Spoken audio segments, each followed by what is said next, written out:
We played both games last week that you get it. Actually, we skipped a week because my friend Phil had to go to China. So we didn't play last week, but we played the week before that, and you didn't get an update last week. So this is the update for 2 weeks ago, and we will play next Tuesday, and you should get another update up to that. This is more explanation than you needed. When last we left our heroes, the Revenant Shield, which is my current name that I literally just made up this sentence for the Revenant Vow and the Shield of Gravesford, are in the Underdark. They're in the Duergar fortress of Avarak-Sul. And they're down here for a couple of reasons. They're down here because they're trying to find out who's been kidnapping all the wizards in the mundane world, including Tace, who is kind of their high-powered NPC ally who has answers to a lot of questions these heroes have, but also a friend of theirs, Sir Razalax, who was a player character in the Tuesday night group, the Revenant Vow. He is supposedly down here somewhere, and my friend Gertz's character, Vorkus, was a prisoner in Avarak-Sul, and he knows, yes, Tace was down here, I remember him, he was taken below, and he says he doesn't know anything about Razalax, so Razalax might still be down here. Last episode, the players had fought and defeated some Myconids and some Gibbering Mouthers, and that was really interesting. I thought those encounters were a lot of fun because the players were challenged in a different way. It wasn't just about hit points and armor class. These creatures could release spores or control their minds. And some of the players grumbled about that. They like it when it's about hit points and armor class because that's what they're good at. They don't like it when they're making wisdom saves or charisma saves and they're being taken over by alien powers. And that's just a clash of expectations. Like, I don't mind when my character goes mad or goes crazy. I like role-playing those opportunities. But if you think of the game as purely a tactical exercise, then I completely understand how having your, being stunned or being mind controlled is not much fun. But as I explained to some of them at lunch the next day, look, I have a lot of tools in my toolbox, and right now, because of how many characters there are, and because of the awesome magic items you guys have, challenging you with just hit points and armor class is not sufficient. I need to bust out some of these other tools. And that was one of those instances where I wasn't really pulling the curtain back and showing the little man pulling the levers. I was just explaining kind of at a very high level the nature of Dungeons and Dragons. If you play D&D, expect your character to have to deal with things like being petrified or being stunned or hearing voices that make them go insane and attack their ally. Some players love that. Some players love that moment where like, ooh, I get to try to attack the guy sitting next to me. Other players, the players who are more into it for camaraderie and teamwork and getting stuff done, get frustrated when that stuff happens, and I understand that. So I think the lesson from that session was not don't use those things, but rather let's mix it up a little bit. Instead of going from all armor class hit points encounters to suddenly all saving throw, wisdom saves, charisma saves. I think that transition was somewhat jarring. Having defeated the Gibbering Mouthers, or a lot of people in the comments got really upset at my pronunciation of Gibbering Mouther, as though somehow that matters. But I know that there are people out there on the internet who literally cannot help themselves. They can't stop themselves from posting those kind of comments, and it brings me a certain amount of delight and joy to mess with them. So, having defeated the Gibbering Mouthers, the players are on the Great Way. It's this huge duergar highway that they carved, and the heroes haven't been here before. Vorkus, who spent some time in Avarak-Sul, he never made it this far, he was a slave, and so they're not sure where does this lead, and they're wondering, does this lead all the way through the Underdark? But in fact, all it does is connect to distant parts of Avarak-Sul. Eventually, the Great Way leads to a small cave, and built into the wall of the cave is another pair of iron doors, large black iron doors, basically the same as the doors to the fortress of Avarak-Sul. And the players ask, are there keyholes? I'm like, yep, there are 2 keyholes. And they're like, well, we've got these 2 keys. They correctly deduce that these are the 2 master keys that will let them into this place, whatever this place is. Guarding these 2 doors are 2 duergar steed riders, which are duergar riding giant spiders. The players have seen these guys before, but they've never had to fight them, and this turned out to be a relatively straightforward encounter. Their current tactic is that Sigurd, played by Lars, who's a thief who has a cloak of elvenkind, he scouts 30 feet ahead of the rest of the party. Now, Lars has reworked Sigurd a little bit because he got frustrated that his thief character was basically just a maneuvering, backstabbing character, and he was expecting to play a thief like more from World of Warcraft, right, where he would have crazy shadow powers. And so what he's done, quite cleverly, I think, is mix his thiefness with some monkness. And he's got some Way of Shadow levels, which is great. He can cast Dark Vision on himself, which means down here in the Underdark, he can be sneaking ahead of the rest of the party in darkness and not have to worry about where his light source is. He's 30 feet ahead of the rest of the party because they have figured out that that's the best distance that allows him to sort of explore, but if he gets in any trouble, the rest of the party is literally just 1 movement away. He's in constant communication with the rest of the party thanks to his mind link with Graves the warlock who has awakened mind. It's a fantastic setup. It's a great situation. They have planned well. They're going to be able to get through a lot of content this way. Remember, they bypassed about 3/5. This becomes a big point for them as players. It introduces a huge X factor to them because they are aware that they bypassed about 3/5 of this entire thing. They used gaseous form to get through a collapsed roof that otherwise would have blocked off their travel and forced them to go through the dungeon and clear it out. So having not cleared it out, they are aware that they are maybe under-leveled. They didn't get all that XP, and they didn't get whatever magic items were in there, and there maybe were some NPCs in there that if they had met and talked to, they would have learned important stuff. They didn't do any of that, so they're somewhat paranoid about advancing. But these are just 2 duergar Steeder riders. It's not going to be that big a deal. The challenge here, and I do this a lot, maybe I do it too much, I'm not sure. The challenge here is not, can we beat these guys? It's clear that they can, but next to one of the 2 guards is a chain that comes out of a hole in the door, and they debate for a little while what this chain is for, and it occurs to them that maybe the chain is for opening the door, and the other players realize, no, that doesn't make any sense. Why would you put a chain that opens the door on the outside of a locked door? It must be an alarm. It must be some kind of bell pull, which is exactly what it was. So they correctly deduce that the challenge here is not dispatching these 2 duergar and the 2 giant spiders. That's going to be easy. The challenge is doing it before they can ring the bell and alert whoever is on the other side of the door. Sigurd is able to get right up next to them without them seeing him, because not only is he a thief with a high dexterity, he's got a cloak of elvenkind, he's got pass without trace as well, so he can get as close as he wants to these guys. But how do the rest of the party get up there? Well, Baltair, Tom's monk, is the master of ravens, and one of the things he gets from that is by spending his key. I think he can only do this once per day. He gets 60 feet of flight. Between Sigurd's stealth and Baltair's flight, they're able to engage these duergar. They're able to block the square that the duergar need to be standing in order to ring the bell. The rest of the party is able to get there in one round, and as a result, the spiders and the duergar are dispatched easily. The only sort of interesting thing that happened was that the spiders have this ability called sticky leg. Maybe not, it's a very direct name, right? It does what it says on the tin, and they hit Nosa with it. One of them hit Nosa with it and lifted her up into the air, but the next round, that spider was dead. So the challenge was trying to stop the duergar from ringing the bell, and the heroes did that. They were able to open the door and look into the next room. They were trying to do this stealthily, but there really isn't a way to unlock 2 giant iron doors and open them in a stealthy way. So it was purely just a question of who's going to unlock this thing first, and once that happens and the door opens, it's initiative. There were like 6 or 8 duergar stone guard, which are heavily armored. They have a lot of hit points. They're the guys with the fire lances that do cones of fire. They also have phalanx formation, which gives them advantage as long as they are standing within 5 feet of an ally, and I'm not even sure I ever used that. Actually, I'm not sure I needed to use it. The battle was pretty nasty on its own, but it was one of those things where I was running so many different bad guys that I forgot that ability. That's maybe the number one problem with dealing with a group of 7 players, is that I tend to challenge them by using lots of different kinds of bad guys, and when I do that, it becomes difficult to remember. I mean, I've got them all printed out on cards. When I say remember, it's more just a question of keeping track of all of them. It's not literally going into my memory. It's written on the card, but there's 7 or 8 different things written on this card, and I've got 7 or 8 cards. So something always falls through the cracks. Every time I do an encounter like this, there is something I forget to use. But the encounter is really challenging and a lot of fun, so I can't beat myself up too much over it. So they see a room, a foyer, with these 8 guards in it. There's like 2 guards on each doorway, and there's 4 doorways, 1 on each wall, and there's a captive. They have a wizard captive, and that actually caused a little bit of confusion. Some of the players, it was clear that this wizard was one of those mind-controlled wizards that was down here, but some of the other players who maybe weren't paying close attention to the description thought that this was a human wizard ally of the duergar. So there was some confusion regarding what to do with that character, whether to kill him or whether or not to help him and save him. 2 of the stone guard, the ones guarding the doorway to the next and most important room, were giant-sized duergar, because duergar have the ability to innately and at will become enlarged, which makes them large creatures. It like basically doubles the damage on all their weapons, and in the duergar fortress of Avarak Sul, they can turn this on and leave it on. They can also do the same thing with their invisibility. All the duergar can go invisible at will, but it only lasts for like a minute, but some of the duergar, the psionic ones, the spellcasters, they can go invisible and stay invisible as long as they're in this fortress. So they see these 8 duergar guards and heavy armor with fire lances, and they're like, 2 of them are enlarged and they're guarding that door. That door must be important. And there's one, I described one of them as being normal sized duergar, and he's in leather armor and he's not carrying any weapons. And EJ, the Count of Ren, goes, oh, that guy's badass.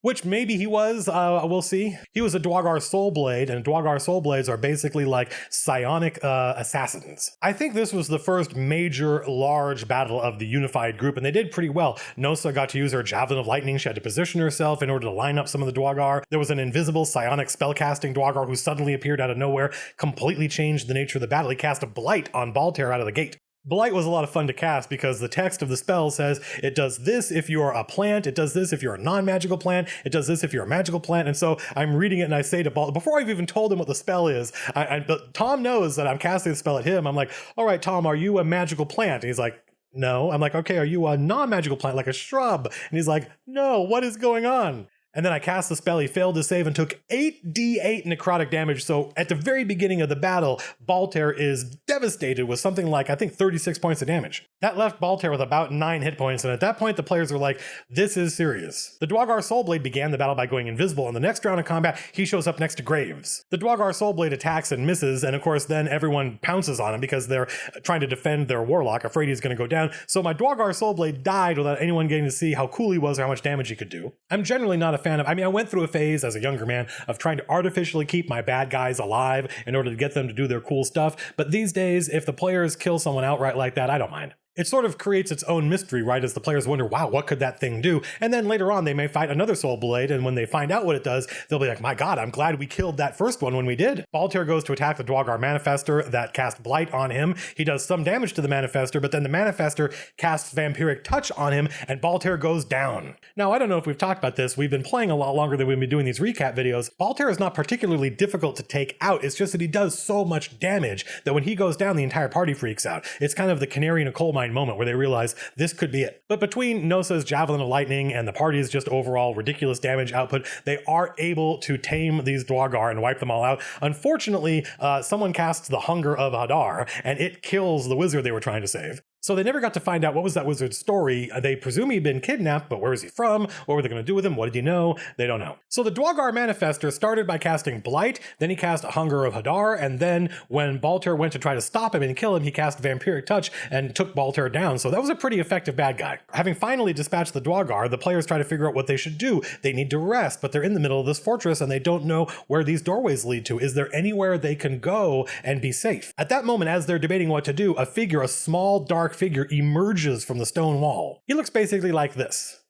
Or in an earlier edition of the game, he would have looked like this. Which is funny because half the players at the table recognize this guy, but they've never seen this guy.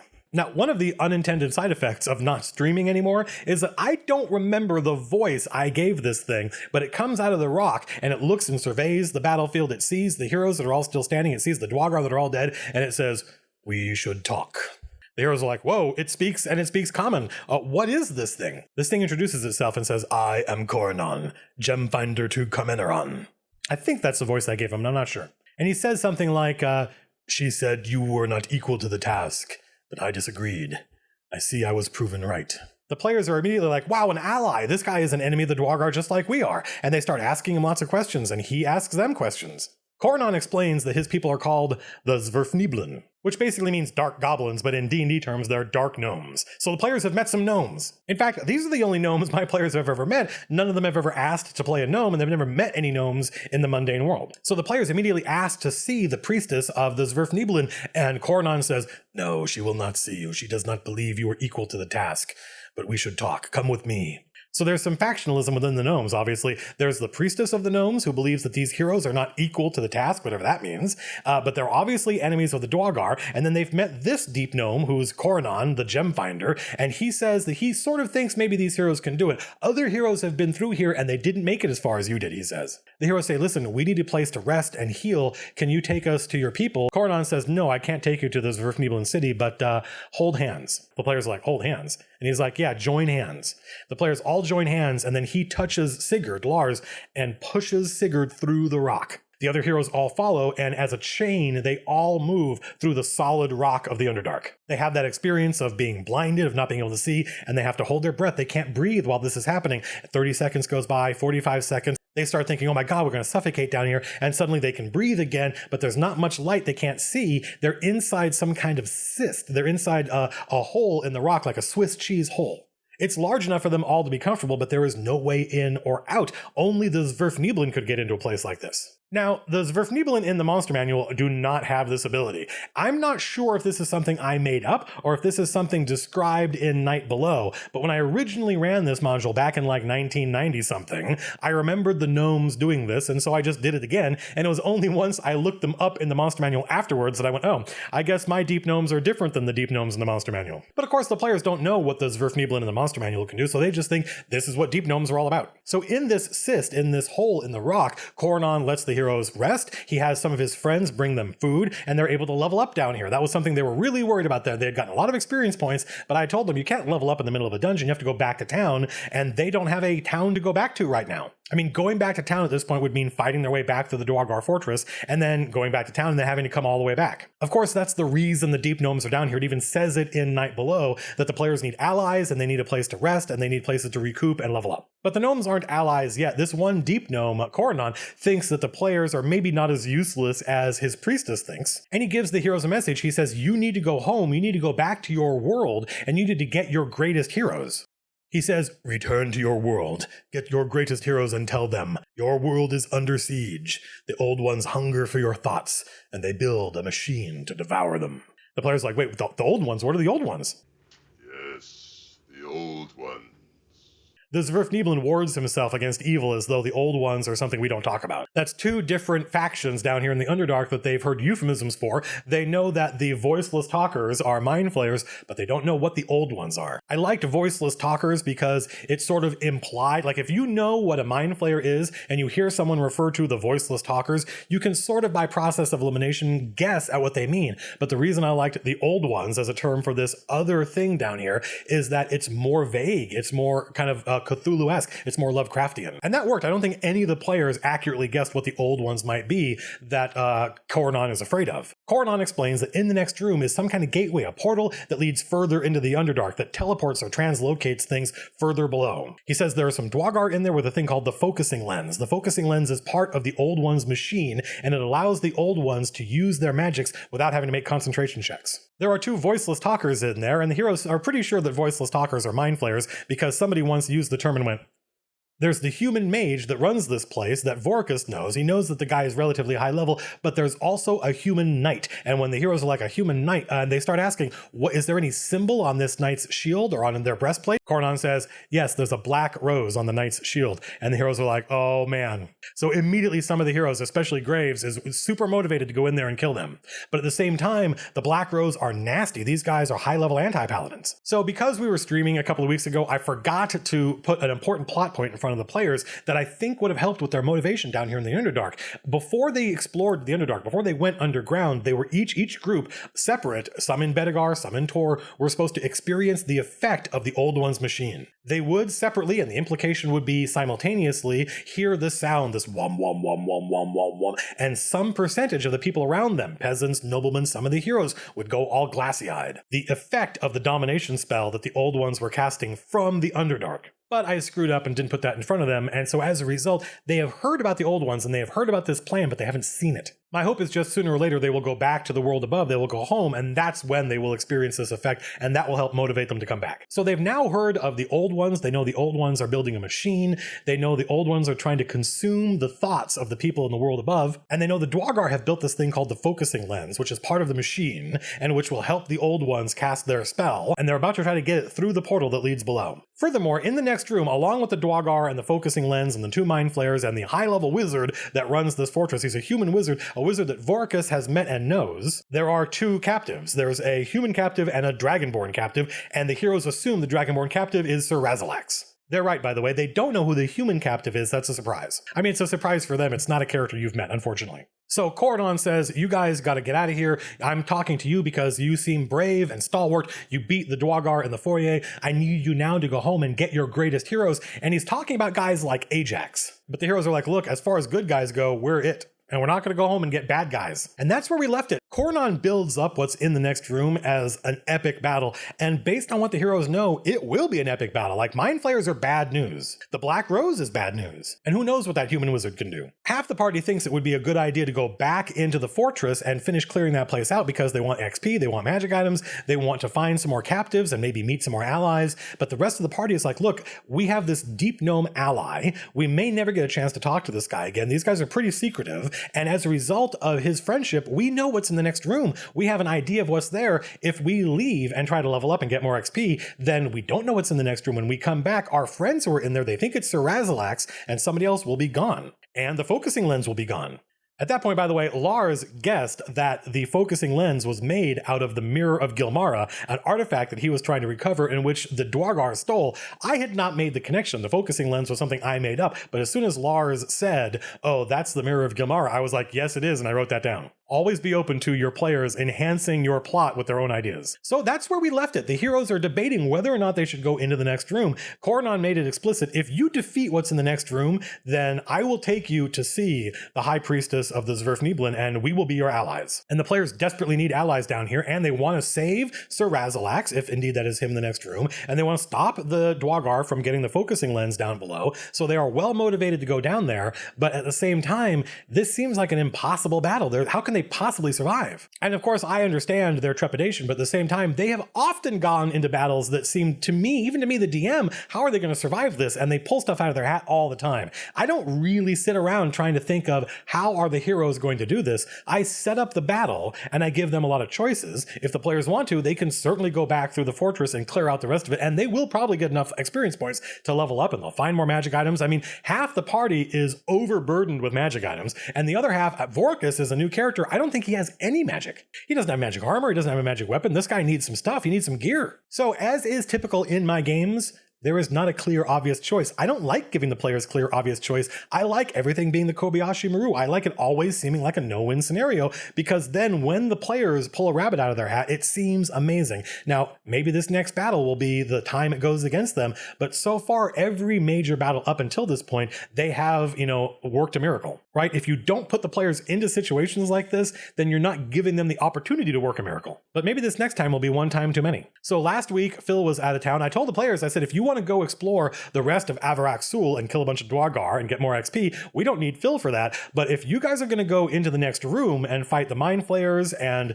the head wizard of this place, then we should definitely wait until the entire party is here. And I think that's what we're doing. Kornon said, listen, if you guys want to commit suicide, I can help you. I can use my pass wall powers to get one hero, it's probably going to be Sigurd, into an advantageous position by allowing them to just walk out of the stone. The rest of the party is going to have to go through the door as normal, but at least this one hero will have the element of surprise. So 2 mind flayers, a high level wizard, a high level anti-paladin. The wizard is Advina. He's the human wizard that the mind flayers put in charge of the duergar fortress. And so just that sentence implies a lot of factions, a lot of politics down here. And Advina the wizard is an alienist. He summons creatures to fight for him. So whatever he summons, they're going to have to fight as well. So this Tuesday is probably going to be the big epic finale of the duergar fortress of Avarak-Sul, even though the players haven't cleared out the rest of the fortress. That's something I've noticed, is that back in the 80s and 90s when my friends and I played, the assumption was you cleared out every room. You never wanted to leave bad guys behind you, because that meant that you weren't safe, you couldn't rest, and it meant you could get surrounded. Also, you wanted to get all the XP, you wanted to get all the magic items, you wanted to find all the clues and meet any potential allies. And there was this assumption that, yeah, maybe the bad guy at the bottom level of this dungeon is somebody we can't fight now, but by the time we clear out every level of this dungeon, we will have leveled up and we will be stronger and be able to take them on. But since about 3rd edition, I've noticed that the groups that I play with, and these are all different groups I'm talking about, all started to play a different way. They're much more goal oriented. If they know there's a thing down here we want, they tend to make a beeline for it, avoiding everything else. Maybe it's because starting with 3rd edition, everyone could stealth, everybody had stealth abilities, they had skills they could use. So whereas in earlier editions of the game, there was maybe one character who could stealth their way through everything, now everyone can try it, and it's more about managing what to do with the 1 or 2 noisy characters. I mean, I think that's where the patented Colville screw comes from, the idea that the heroes are going to stealth their way to the bottom of the dungeon, and then in the final epic battle, they wake up the whole rest of the dungeon that now comes after them. And instead of, 15 or 30 different encounters, different rooms, they now have one big encounter, which is nearly suicidal. This is not that situation. The heroes are aware that the rest of the fortress is like a mile away down the great way that they traveled, but they are certainly afraid that they may have missed a bunch of XP and important stuff that would make them better suited to deal with what's in the next room. But they kind of can't go back now because this is the moment where they know what's on the other side of the door, they know what the duergar are planning, they know that maybe one of their allies is on the other side, so Razalax is there. If they leave, they lose all that information. By the next time we have a campaign diary, we will have fought that battle. Follow me on Twitter at Matt Colville, and Tuesday night I typically tweet about this stuff, and we all take pictures of it and we post them on Twitter. So if you're curious to find out what happens and you don't want to wait for the next campaign diary, Twitter is probably the best place to go. So I think when next we meet our heroes, they're going to go into the next room and they're going to try and stop the wizard and the mind flayers from getting the focusing lens to the old ones. I have no idea what's going to happen. Until then, peace out.